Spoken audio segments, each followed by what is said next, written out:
Bonjour Lucas, Bonjour. très heureux et très honoré de te recevoir sur, la chaîne La Mémoire longue pour parler de ton roman, paru en 2021, Babel. Pour ceux qui ne te connaîtraient pas encore, je te présente rapidement. Tu es né en 1993.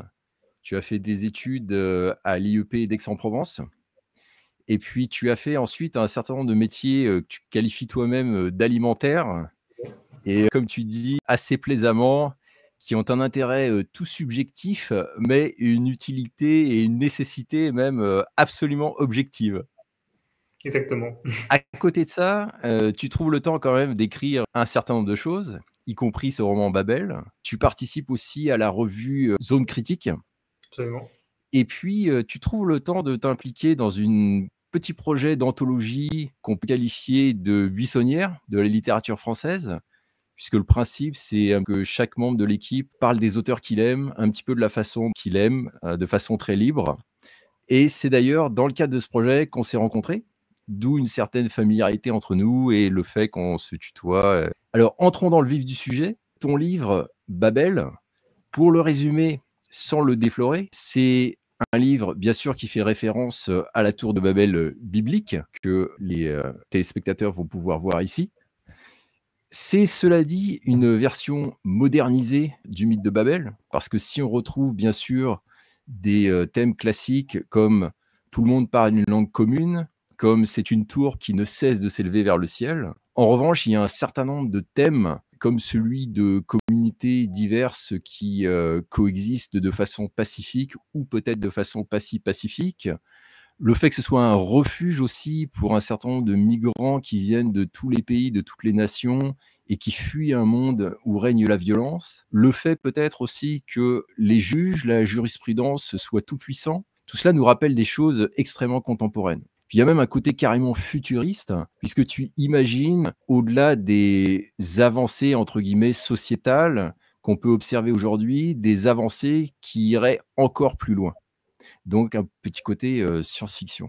Et puis, quand on lit Babel, on reconnaît un certain nombre de choses. Par exemple, comme je disais, le fait que les juges soient tout-puissants, que ce soit la jurisprudence qui est force de loi, ou le fait qu'on va permettre de façon très libérale aux individus de s'émanciper de plus en plus en faisant droit à leurs revendications. Mais attention, petit bémol, finalement, c'est les gens qui ont l'argent pour profiter de ces avancées-là qui en bénéficient peut-être au détriment des pauvres. Et un exemple qui vient en tête, c'est peut-être la GPA, à laquelle tu as peut-être pensé en écrivant certaines choses. Alors, Effectivement. première question pour toi, est-ce que tu visais une certaine Union européenne? Alors, c'est une bonne question dans la mesure où, oui, puisqu'en fait, l'idéal qui est brandi par, en tout cas, ce qu'on pourrait dire les technocrates qui dirigent l'Union européenne, ce qu'ils pointent comme étant l'objectif, c'est en fait un monde qui fonctionne sur le principe de Babel. C'est-à-dire un monde où où il y a peu de délibération collective avec des lois générales, mais où au contraire, on vise plutôt à accorder au cas par cas en fonction des désirs et des besoins et des droits individuels. D'où l'importance des juges. Puisque les juges, surtout dans la version faite anglo-saxonne, leur point de vue, ils voient deux individus qui les voient sur une affaire et ils départagent à ce niveau-là. Ils vont pas forcément convoquer, par exemple, une assemblée ou un référendum pour faire une loi générale. D'où l'importance d'avoir en fait des juges de partout, effectivement, et c'est un peu un idéal qu'aurait une Union européenne, plutôt que de décider de manière très globale, avoir plutôt du cas par cas. Cependant, la grosse différence entre Babel et l'Union européenne, comme tu t'en seras rendu compte en le lisant, c'est que Babel est quand même, c'est une avant-garde. C'est vraiment un monde extrêmement mouvant. C'est en fait une nation qui est à la pointe de l'univers dans lequel elle se situe. Et à ce titre-là, c'est assez différent de l'Union européenne. On n'imagine pas des puissances étrangères venir faire une compétition d'influence à Babel, alors que l'Union européenne, la grosse différence avec Babel, c'est qu'elle n'a pas forcément les moyens de ses ambitions. C'est-à-dire qu'elle a un projet effectivement très avant-gardiste, mais sur la partie tout simplement matérielle de la puissance et de l'innovation, malheureusement, elle n'est pas au niveau de ce qu'elle voudrait être. D'accord. Donc ta version de Babel serait une sorte, d'Union européenne qui réussirait à réaliser ses ambitions? Exactement, où en fait le modèle qui m'a le plus guidé, c'est une certaine partie du projet des États-Unis en fait. C'est-à-dire vraiment l'idée d'un monde nouveau, d'une d'une nouvelle Jérusalem, d'un nouveau pays qui a été aussi beaucoup construit par des gens qui fuyaient les conflits religieux en Europe, des conflits religieux qui étaient vraiment, pour le coup, objectivement horribles. Hein. La guerre de 30 ans, c'était assez violent. Et donc, c'est beaucoup plus fondé, au final, sur... Alors, c'est pas toutes les États-Unis, parce que c'est un pays extrêmement divers et complexe, mais toute la partie, on va dire, toute la partie puritaine, toute la partie messianique des États-Unis, c'est plus ça qui m'inspirait et qui après a inspiré en fait l'Union européenne, puisque l'Union européenne ne se cache pas de s'inspirer des États-Unis aussi. Donc, on s'y retrouve quelque part. D'accord. En effet, avec même la formule États-Unis d'Europe que certains affectionnaient à une époque. D'accord. Est-ce que tu dirais que ton livre, ta version de Babel, est une dystopie? Alors oui, déjà parce que je me suis inspiré des grands modèles du genre, évidemment 84, Meilleur des mondes, mais oui aussi dans la mesure où c'est pas forcément une dystopie dans le sens où ça serait la présentation d'un enfer. Certes, Babel n'est pas une utopie, c'est pas un paradis dans lequel tout le monde aimerait vivre, mais c'est pas non plus un monde qui a, en tout cas dans la manière dont je l'ai conçu, qui a vocation à être seulement négatif. À ce titre-là, c'est différent de 1984 où Orwell voulait très clairement pousser des logiques qu'il voyait jusqu'au bout pour montrer aux gens qu'il ne fallait pas aller dans cette direction-là. Par exemple, en critiquant certaines orientations des socialistes intellectuels, il voulait dire attention, si vous continuez dans cette direction-là, vous allez là et c'est une mauvaise chose. Alors que Le Meilleur des mondes, quand on le lit, on voit que les gens dedans sont heureux en fait. Et c'est ça qui est assez effrayant, c'est que en fait les gens sont, donc pour ceux qui l'ont lu, il y a les différentes castes et globalement avec la combinaison du soma et de ce qu'on leur donne comme divertissement, ils sont heureux. Et il y a un peu de ça aussi dans Babel, dans la mesure où les gens ne sont pas forcément opprimés, ils sont tous pris dans la course en avant, ils sont tous persuadés, en une très grande partie persuadés de vivre dans le meilleur des mondes possible. Et donc, c'est pas une dystopie dans le sens où les gens veulent s'en libérer et où on a le récit d'une libération. C'est vraiment une dystopie dans le sens où c'est ce vers quoi les choses pourraient nous amener, mais sans vouloir juger, sans vouloir critiquer les gens qui tomberaient dans cette dynamique-là, mais plutôt essayer de comprendre d'où ça vient. Donc, dystopie, oui, parce que c'est pas une utopie, mais c'est pas non plus c'est pas voulu comme étant un enfer. C'est, en tout cas, dans les intentions, voulu comme étant un peu plus complexe que ça. D'accord. Et c'est ça aussi un des intérêts de ton livre, c'est que comme on suit un narrateur qui fait un certain nombre d'expériences et qui est ambivalent, c'est-à-dire qui est heureux de fuir la violence extrême du monde extérieur, qui voit Babel comme un refuge, qui rencontre différentes personnes qui ont différents avis. C'est un peu l'avantage de la fiction par rapport à un essai où tu es obligé de prendre une position. Là, il y a effectivement différentes voix, différents points de vue qui s'opposent. C'est assez intéressant, ouais. Merci. Et D'accord. effectivement, une autre chose qui est aussi utile, c'est pour ça aussi que c'est pas forcément facile de mettre des mots, c'est que la raison pour laquelle j'ai choisi un récit plutôt qu'un essai, c'est qu'en tout cas, dans comment je le concevais, je vois plutôt les choses comme une dynamique. Et c'est pas forcément facile d'expliquer par des principes, de dire A plus B, donc il arrive C. C'est beaucoup plus en décrivant comment les choses se font qu'on arrive à bien montrer la dynamique de Babel et la dynamique de nos sociétés. Des fois, on a l'impression de voir des choses contradictoires, mais elle se passe toujours de cette même manière, c'est un peu mystérieux, la vie est un peu comme ça, il se passe des choses contradictoires, mais justement le but de la littérature, c'est plus de décrire et du coup de raconter une histoire en mettant les différents points de vue autour, plutôt que de faire effectivement, comme tu dis, un essai où j'aurais expliqué, bon, les choses fonctionnent comme ça, il y a telle loi appliquée, et au final, le résultat est celui-là. Mmh. Et d'ailleurs, tu as mentionné 1984. Une différence entre ta vision de Babel et 1984, c'est que dans 1984, de façon très visible, on a affaire à un totalitarisme et on a besoin d'une force répressive extrêmement forte, extrêmement violente pour pouvoir imposer le système. Alors qu'on a l'impression que dans Babel, comme tu le dis, les gens, ou en tout cas beaucoup de ceux qu'on rencontre au cours de l'histoire, accepte la situation telle qu'elle est, trouve que c'est quand même le meilleur des mondes possibles. Et là, on peut dire possible au singulier ou possible avec un S pluriel, comme pensait Leibniz, donc le meilleur des mondes réalisables finalement. Est-ce que, selon toi, c'est la réalité à laquelle on est confronté aujourd'hui, ou c'est quelque chose d'envisageable, une société humaine où justement une contrainte assez forte peut s'exercer sans avoir besoin de la violence, sans avoir besoin d'un État avec une force de police très présente et qui s'exerce de façon forte et violente? Alors déjà, c'est plus facile dans un monde en expansion. C'est-à-dire que Babel grandit sans arrêt, et c'est un peu comme quand New York s'est construite. C'est beaucoup plus facile de tous aller dans le même sens quand il y a un mouvement très rapide. Dans Babel, on construit sans arrêt, donc les gens au moins, c'est assez bête à dire, mais se disputent moins pour les parts du gâteau qu'en agrandissant les choses. Donc typiquement, s'il y a un conflit entre deux personnes, si par exemple prenons un conflit simple, un conflit de voisinage, si l'un des deux sait que dans 6 mois, il pourra déménager dans un appartement plus grand, ça aplanit beaucoup les choses. De la même manière, s'il y a des problèmes entre des communautés qui vivent côte à côte, mais qu'il est possible de les envoyer ailleurs puisqu'il y a de la place, les conflits sont beaucoup aplanis par le fait que ça grandisse. Donc ça, c'est une chose qui est assez importante, et ce qui est passé avec les États-Unis. Il y a vraiment eu une phase où des gens arrivaient de partout et parfois ne parlaient pas du tout la même langue. C'est typiquement le début de New York ou de la Californie. Il y avait beaucoup de violence, beaucoup de conflits, mais comme ça allait dans le même sens, globalement, les gens étaient un peu entraînés. En tout cas, c'est comme ça que moi je le vois.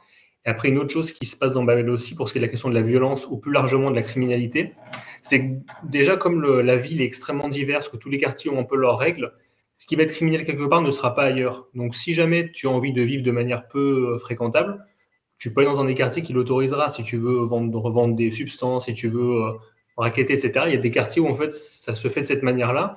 Donc il y a aussi ce grand étalement qui aussi rappelle les États-Unis, qui est un très grand pays où du coup ils arrivent plus à vivre plus ou moins parce qu'ils peuvent se séparer. Ce qui est arrivé quand ils sont arrivés, avec toutes les sectes qui avaient chacune une manière de vivre extrêmement différente, extrêmement hermétique. Mais comme ils arrivaient, ils avaient la place, ils se sont séparés. Donc tu avais la Pennsylvanie avec les Quakers, il y avait les catholiques qui sont allés au Maryland. Et en fait, comme ils avaient de la place et que ça grandissait, ils se croisaient moins en fait quelque part. Donc c'est plus facile. La dernière chose, c'est qu'il y a aussi, c'est pas vraiment évoqué parce que c'est un livre assez court, donc je rentre pas forcément autant dans les détails peut-être que ce que j'aurais dû, mais il y a en fait beaucoup de sécurité privée, tout simplement. C'est-à-dire que le but, c'est de faire de l'activité, donc il y a très peu d'État, mais du coup, on crée des emplois de postes de sécurité. Donc ça, on sécurise d'une autre manière en créant de la croissance économique, ce qui est ce que veut Babel. Et puis aussi le fait que tout le monde soit persuadé de pouvoir s'enrichir d'une certaine manière et améliorer sa situation fait qu'il y a moins de conflits horizontaux, puisque tout le monde va dans le même sens. D'accord. Donc c'est sûr que, comme tu le dis, en phase de croissance et quand tout le monde espère pouvoir monter, effectivement ça peut calmer les conflits. C'est plus facile. Ah, intéressant. Et alors justement, je me demandais, et tu as déjà en partie, peut-être répondu à la question, ce qui t'avait, inspiré pour écrire Babel. Tu as mentionné 84, Le meilleur des mondes, les États-Unis. Est-ce qu'il y aurait d'autres sources d'inspiration? Alors déjà, des œuvres, pas tant que ça. En fait, l'idée m'est venue, je cherchais des idées nouvelles, parce que je voulais écrire, donc on commence par les petites choses, donc je cherchais des idées nouvelles.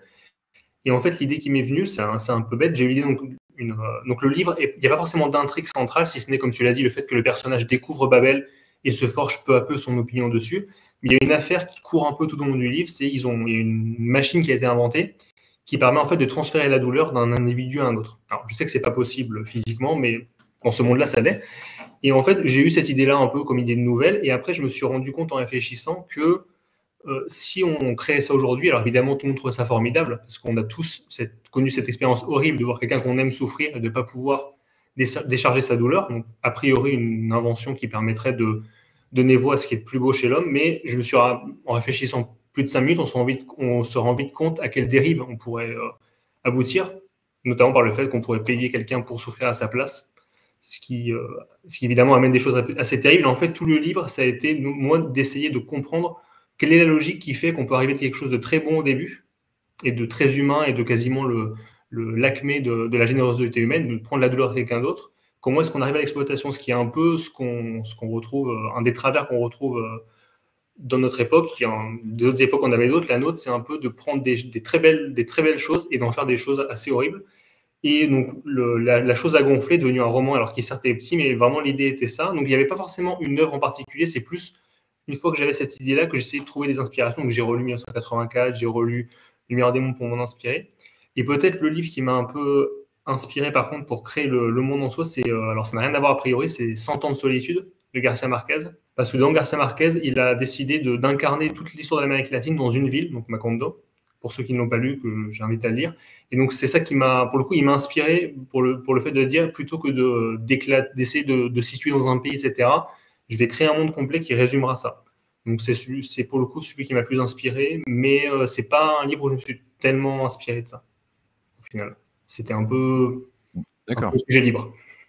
Qu'est-ce que tu penses, ou qu'est-ce que tu je ne sais pas si c'est d'ailleurs ce que tu avais en tête, mais est-ce que tu penses que ce livre peut avoir un effet sur un lecteur? Et quel effet tu souhaiterais que ce livre ait sur tes lecteurs?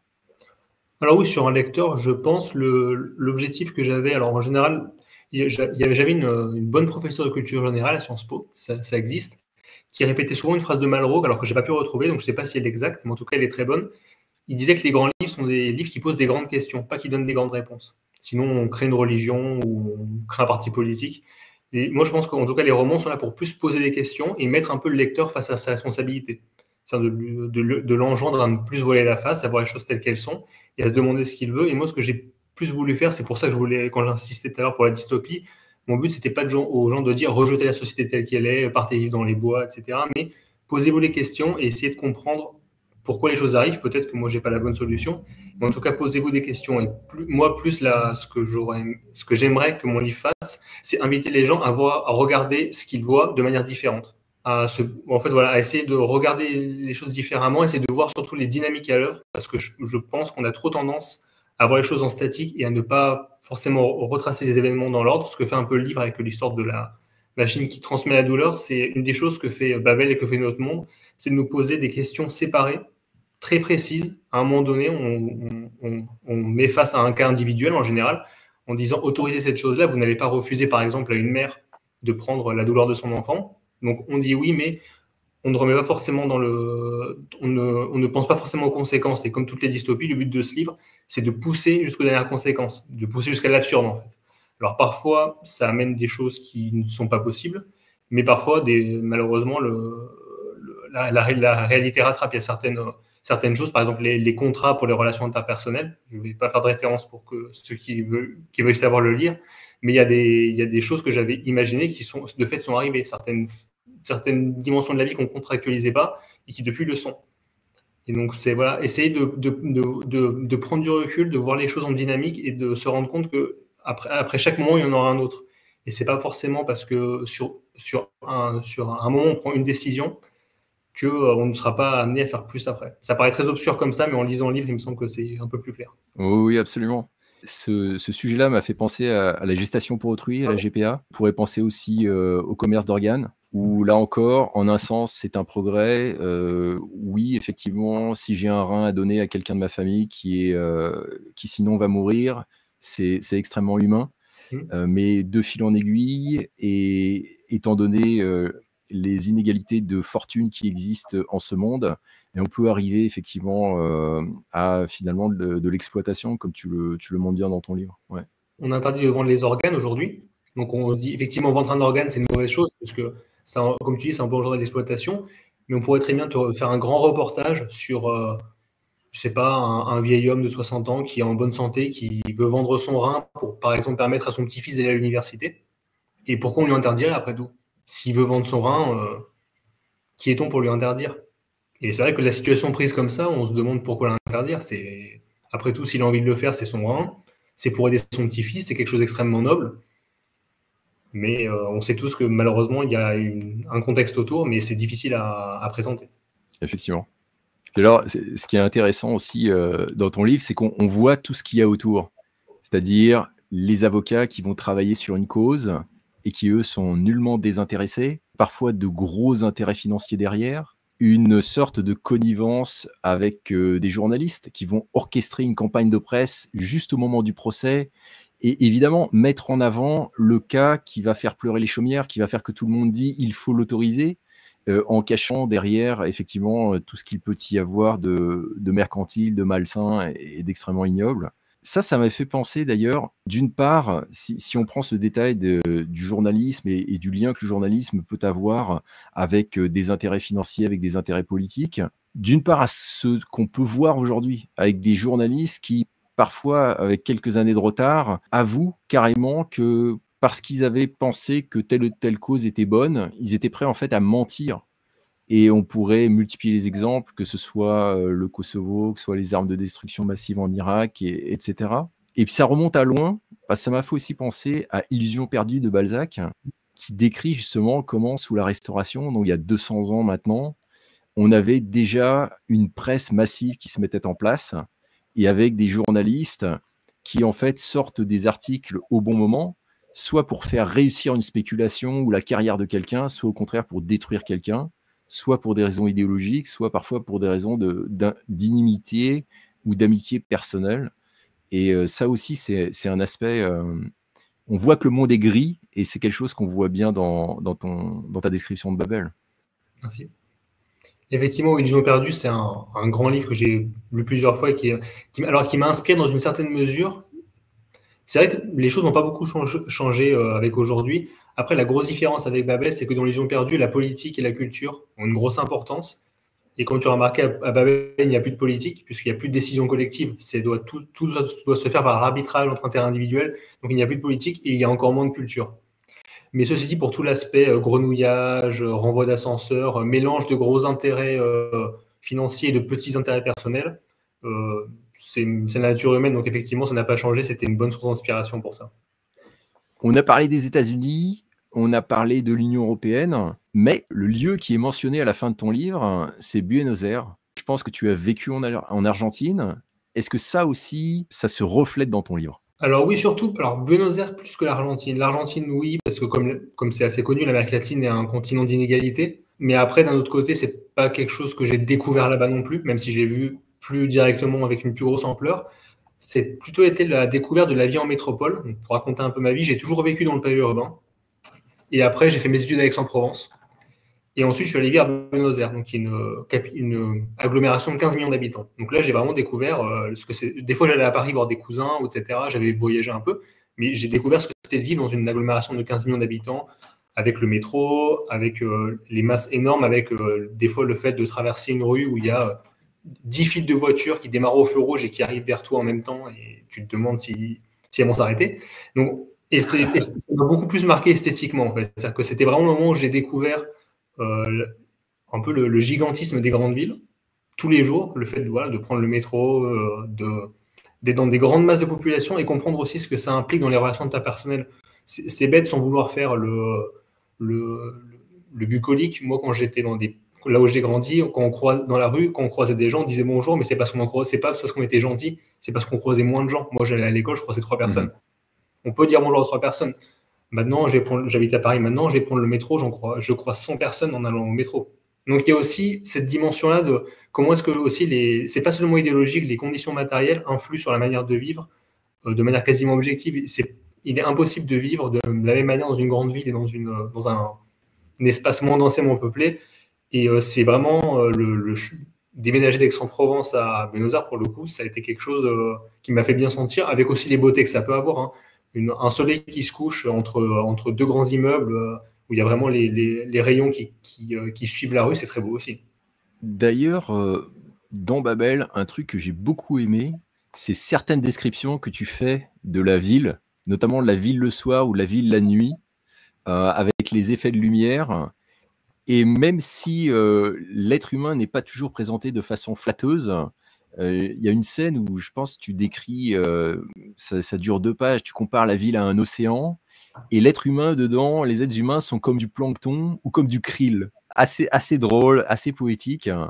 Donc ça tu dirais que c'est le genre d'image qui t'a été inspiré par Buenos Aires? Ah oui, complètement. Alors pour le coup, pour ce qui est de l'humidité, complètement, parce que une des caractéristiques de Buenos Aires, c'est d'être une ville assez humide, notamment en été. Et en été, il y a vraiment la sensation d'aquarium. Pour ceux qui ont pu y aller, c'est vraiment une sensation d'aquarium.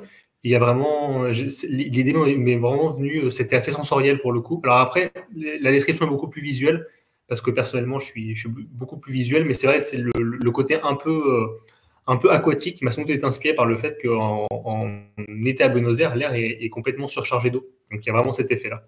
D'accord, comme un certain nombre de villes tropicales finalement. Oui, alors c'est subtropical, mais c'est surtout en été, ça se charge beaucoup. En fait, pendant 3 jours, la ville se charge, après il y a un orage et tout tombe. Et par exemple, dans le métro, il y a vraiment une impression d'aquarium. Intéressant. Je suis pas sûr que ça donne envie d'y aller, mais c'est intéressant. Alors, n'importe quel habitant te dira que l'été, c'est pas la meilleure période pour la ville de Buenos Aires.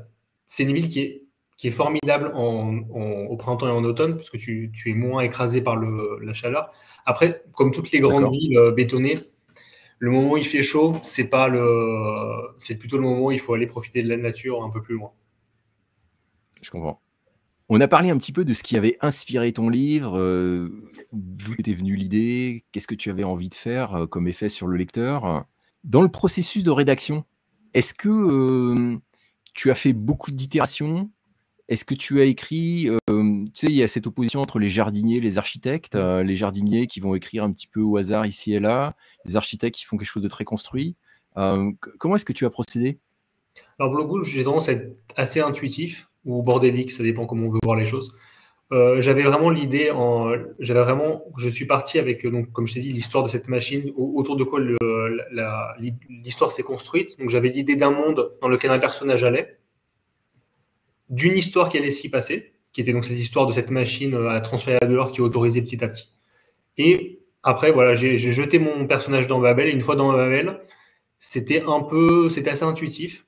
Alors après, c'est toujours pareil, on réfléchit pendant 2 ou 3 semaines à chaque chapitre suivant, donc c'est intuitif petit à petit. Mais comme en plus le livre était assez court, et j'ai toujours pensé comme étant assez court et plus incisif que développé, j'ai pas eu forcément besoin de beaucoup développer l'architecture en avance. J'ai pu plus prendre un peu au petit à petit. Et l'idée pour moi, c'était surtout de présenter la dynamique de Babel au travers du narrateur. Donc, quelque part, je sentais au fur et à mesure quand est-ce qu'il avait saisi les choses. C'est le moment où, bon, je ne vais pas forcément raconter les détails, il y a un moment où il prend un peu de recul. Pour moi, c'était le moment où il avait un peu vu tout ce qu'il y avait à voir. Il fallait juste qu'il prenne un peu de recul pour que le lecteur puisse prendre un peu de recul aussi, et puis revenir une dernière fois. Mais ça s'est plus vécu de l'intérieur, entre guillemets. Et puis encore une fois, c'est un livre assez court. Donc la question ne se pose pas autant que pour un mastodonte où il faut vraiment savoir où on veut aller, parce que si on prend la mauvaise direction, la corriger serait difficile. Moi, les chapitres les parties sont assez courtes, donc même celles que j'ai enlevées, il y en a beaucoup que j'ai raturées. Quand j'ai pris la mauvaise direction, ça n'a pas pris trop de temps de rectifier. D'accord. Et une fois que ton livre a été fini, ou peut-être avant même, est-ce que tu as pensé à auto-édition, éditeur? Et comment s'est fait le processus de publication, de choix d'un éditeur, et cetera? Alors, j'ai jamais pensé à l'auto-édition parce que, disons que j'ai jamais vraiment réfléchi beaucoup. Donc, c'est pas forcément que j'ai écarté l'hypothèse, c'est que je me suis pas forcément trop penché, avec en plus le fait que je suis assez feignant administrativement. Et l'auto-édition implique de prendre en charge toute cette partie-là, ce qui n'est pas ce qui me passionne le plus. Donc, il y avait ça qui a fait que je ne me suis pas forcément beaucoup penché. Et pour trouver un éditeur, j'ai eu beaucoup de mal, comme beaucoup de gens. Hein, c'est la vie, hein, on prend beaucoup de refus. Et donc, j'ai commencé par l'envoyer à plusieurs éditeurs. J'ai eu des retours négatifs ou pas de retour. Et je suis passé dans une phase un peu de bouteille à la mer, où je me suis mis à l'envoyer un peu plus largement. Et je l'ai envoyé notamment par mail à Baptiste Rapin, je ne sais pas si tu connais, qui est un philosophe très intéressant du management. Donc, c'est quelqu'un qui a déjà, c'est un docteur en sciences de gestion qui est aussi qui est aussi philosophe et qui du coup pense le management. C'est extrêmement intéressant. C'est très déprimant aussi, mais c'est extrêmement intéressant. Et il a la grande gentillesse déjà de lire mon manuscrit alors qu'il ne me connaissait pas, ce qu'il n'était pas obligé de faire. Et en fait, c'est lui qui m'a ouvert les portes de mon éditeur aujourd'hui, Ovadia. Donc, j'en profite pour le remercier s'il regarde la vidéo. Donc, je suis un peu rentré par le côté grâce à une lettre désintéressée de quelqu'un, pour le coup, très sympathique et en plus que j'admirais. Donc, ça m'a fait évidemment plaisir qu'ils prennent de l'intérêt à mon travail. Mais voilà. Donc, c'est un petit éditeur qui est basé à Nice, donc relativement peu distribué, mais honnêtement, quand on signe son premier contrat d'édition, on est toujours content. Personne ne fait la fine bouche, donc j'étais particulièrement ravi. Super, félicitations. Merci. Et maintenant, Lucas, des projets en cours? Tu continues à écrire? Il y a des choses qui s'en viennent pour bientôt? Alors pour bientôt, ça dépend ce qu'on appelle bientôt, parce que les temps sont longs dans ce genre de choses. J'ai un peu de projets en cours. J'ai un projet de roman vraiment très long cours, qui est un peu la suite logique de Babel. Ça ne se passe pas à Babel, mais c'est un peu les questions avec lesquelles j'étais resté à la fin de Babel, que je me suis posé ensuite. Pour faire court, qu'est-ce qui se passe quand un monde arrive à la fin de ses contradictions? Puisque Babel, comme n'importe quelle société, a des contradictions qui la minent et il y a forcément un moment où il faut passer à autre chose. Et donc, mais ça remonte vraiment de long terme que j'ai pas encore bouclé. Et pour me détendre de ces questions un peu écrasantes et un peu métaphysiques, j'ai écrit un roman vraiment pour le coup très classique, très parisien, qui se passe effectivement à Paris où je vis maintenant et où c'est des personnages qui me ressemblent, donc des trentenaires dans le tertiaire. Donc vraiment là, j'ai beaucoup moins d'efforts de dépaysement et celui-là, j'ai bon espoir de le finir ce mois-ci. Après, la question étant toujours de savoir à quel moment j'aurais fini de le retoucher, parce que la phase de retouche prend toujours énormément de temps, et la phase de le faire accepter par un éditeur, parce que même si j'ai déjà un éditeur, il n'est pas obligé d'accepter le suivant. Il peut aussi pas le trouver bon. Donc, la question de quand est-ce qu'il sortira est une vaste question. D'accord. Mais en tout cas, tu as plusieurs fers au feu, comme on dit. Exactement. À côté de ça, tu trouves le temps de lire, je pense. Est-ce que tu te définis comme un grand lecteur? Alors oui, relativement à la population en général, oui, de toute façon, parce que c'est mon truc, les livres. Et de manière plus générale, on a beaucoup de gens essayé, mais c'est impossible d'écrire sans lire beaucoup. C'est pas possible. Il faut automatiquement lire beaucoup, ne serait-ce que pour voir comment ça fonctionne, un livre, tout simplement. Tout comme les musiciens doivent écouter de la musique, les cinéastes doivent voir des films, c'est bête, mais il n'y a pas trop le choix. Donc oui, je lis plusieurs heures par semaine. J'ai arrêté de compter le nombre de livres que je lis parce que je trouve qu'après, alors c'est une bonne chose, quand on commence la lecture, d'essayer de se fixer des objectifs. Après, c'est un objectif chiffré et pas forcément très pertinent parce que déjà, il y a des gens qui disent, moi, c'est mon cas par exemple, j'ai tendance à beaucoup lever le regard quand je lis parce que ça me fait penser à des choses, etc. C'est pas forcément moins bien que de lire d'une traite, mais oui, je lis beaucoup parce que déjà, j'aime ça. Je préfère lire qu'écrire d'ailleurs même, mais aussi parce que c'est nécessaire pour se nourrir, pour s'inspirer. J'ai cité plusieurs œuvres qui m'ont inspiré, et c'est en regardant les meilleurs faire qu'on apprend comment faire soi-même. En effet. Et est-ce que tu fais partie des gens qui lisent un livre une fois et puis qui lisent pas mal de livres? Ou est-ce que tu aimes bien revenir sur le même livre et tu vas relire plusieurs fois le même? Les deux. Effectivement, je lis beaucoup de livres différents, et après, les livres que je préfère, je vais les relire. Et d'ailleurs, j'ai tendance à croire que les grands livres sont les livres qui sont meilleurs à la relecture, que ça marche aussi pour les films d'ailleurs. Souvent, les grands livres, c'est impossible de tout saisir du premier coup. Ça te demande d'y revenir au moins une fois, voire plus. Donc, la grande majorité des livres que j'ai lus, je ne les ai lus qu'une fois. Par contre, mes livres préférés, alors déjà, je mets de côté la question des livres d'adolescence, où là, pour le coup, j'étais limite mono-obsessionnel, c'est-à-dire que j'ai dû lire une dizaine de fois Les Seigneurs des Anneaux, mais ça, c'était avant. Mais même mes livres préférés, aujourd'hui, j'ai dû les lire tous au moins 3 ou 4 fois, parce que c'est des livres complexes qui demandent, qui demandent de prendre le temps, et je voulais les comprendre, parce que c'est des livres qui m'ont beaucoup marqué, donc j'ai vraiment envie de comprendre pourquoi ils m'ont marqué, qu'est-ce qui fait que eux et pas un autre. Mais par contre, je ne lis pas tout plusieurs fois, parce que j'ai pas le temps déjà. J'aurais pas le temps de lire tous les livres que je veux lire, et tous les livres ne le méritent pas forcément. Mmh. Et parmi ceux que tu lis plusieurs fois, quels seraient ceux que tu mettrais, tout en haut de ta bibliothèque ou comme on dit, que tu emporterais sur une île déserte? Alors pour les romans, parce que déjà, je lis énormément les moralistes qui se prêtent bien à la relecture, donc c'est des Chamfort, La Rochefoucauld, etc. C'est des maximes. Donc c'est très pratique à emporter dans le métro avec soi. Donc ceux-là, j'ai dû les lire, je ne sais pas combien de fois, puisque je les lis sans arrêt. Mais pour ce qui est des romans, alors les romans que j'ai le plus lus, c'est Les Démons de Dostoïevski, qui pour le coup est un livre qui se prête à la relecture, parce que c'est comme tous les romans de Dostoïevski, c'est très complexe, et on remarque des choses encore à la troisième voire quatrième lecture, et je pense que pour la cinquième, il y aura encore des choses que j'aurais pas vues. J'ai beaucoup lu aussi la Chute de Camus, qui est vraiment, alors qui pour le coup est beaucoup plus court, beaucoup plus simple en apparence, mais qui est son roman le plus complexe. Et pour le coup, c'est l'inverse de Dostoïevski, c'est limite le fait qu'il soit court et qu'il y ait assez peu d'indications qui fait que c'est assez difficile de bien saisir ce qu'il a voulu dire, parce que c'est extrêmement profond en fait. Et sinon, Illusion perdue, que j'ai lu 3 fois aussi, alors qui pour le coup est foisonnant et qui est vraiment un bonheur à lire. Là, pour le coup, c'est vraiment beaucoup plus c'est vraiment par plaisir. Chaque page est un plaisir, et l'univers est absolument passionnant. Et quand on aime lire, on s'identifie plus facilement aux personnages qui sont dedans en plus aussi. C'est plus un livre, c'est vraiment un livre pour littéraire pour le coup. Illusion perdue. Illusion perdue, c'est incroyable. Je l'ai relu récemment et d'une telle force, d'une telle richesse, que ce soit les descriptions, les personnages, les notations psychologiques, c'est incroyable, véritablement. Ça ne vieillit pas, hein. Ça n'a pas bougé. Ouais, non, c'est fou. Aussi de Balzac, récemment, j'ai relu les premières pages du Père Goriot et j'ai fait un exercice que j'aime bien faire de temps en temps, qui consiste à prendre la traduction anglaise, l'anglais étant malheureusement la seule langue que je suis à peu près capable de lire presque aussi vite que le français, et de le traduire en français. Et de comparer ensuite avec la version de Balzac.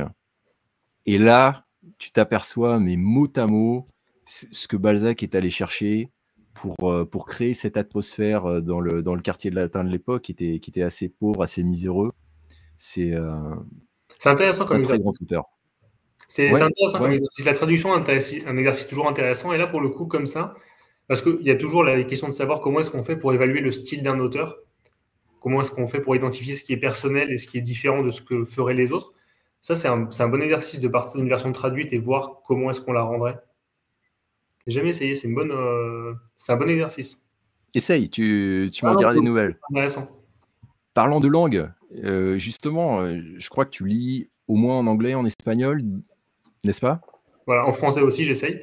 Mais oui, effectivement, français, anglais, espagnol. L'espagnol, parce que j'ai un peu triché, j'ai vécu en Amérique latine, mon épouse est latino-américaine aussi, donc je le lis pour le coup sans aucune difficulté, l'espagnol. Surtout les Argentins, mais pas que. Donc l'espagnol très régulièrement, et après l'anglais aussi, parce que c'est une langue que j'ai appris à l'école, et puisque je me suis embêté à l'apprendre à l'école, je me suis dit que tant qu'à faire, autant en profiter pour la lire. Et il y a aussi pas mal d'auteurs américains qui m'ont, plus américains qu'anglais, que j'aime bien aussi. En plus, ce qui est fantastique, avec à la fois l'anglosphère et l'hispanosphère, qu'à moins, je trouve, la francophonie, c'est que c'est assez facile de lire des livres en fait dans des anglais ou des espagnols différents. C'est plus dur en français. Par exemple, moi j'aime bien lire des livres québécois. C'est plus difficile Mmh. à trouver. Alors que moi je me rappelle quand j'ai appris à parler espagnol donc en Argentine, ce qui était génial, c'est que je lisais des auteurs argentins, Cortázar, Borges. Et un jour, j'ai lu pour la première fois Vargas Llosa, donc qui est un péruvien, et j'avais l'impression, c'était la même langue, mais avec des mots complètement différents, et c'est d'une richesse incroyable. Et l'anglais a ça aussi. C'est-à-dire que tu lis Mark Carty, qui vient de mourir malheureusement, enfin qui est mort l'année dernière, c'est un anglais vraiment du sud des États-Unis, très particulier.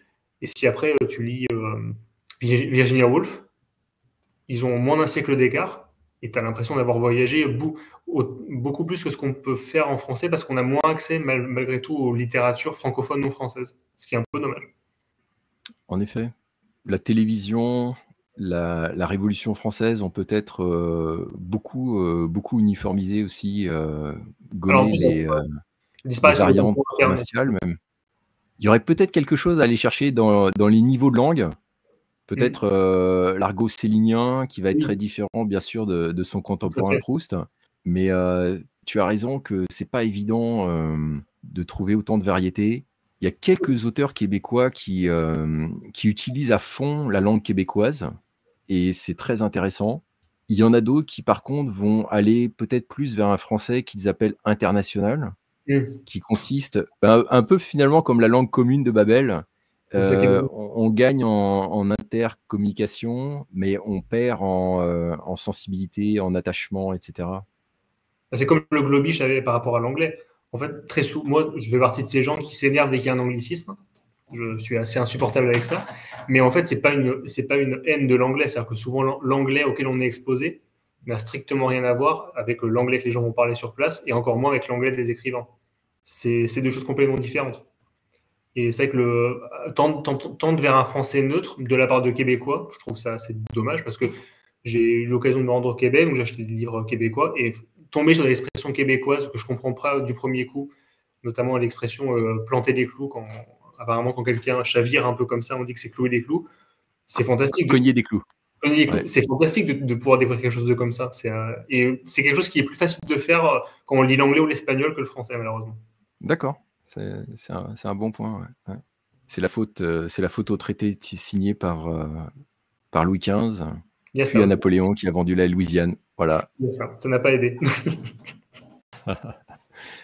On a pas mal parlé de littérature. Quand tu as du temps libre, en dehors de lire et écrire, est-ce que tu fais d'autres choses?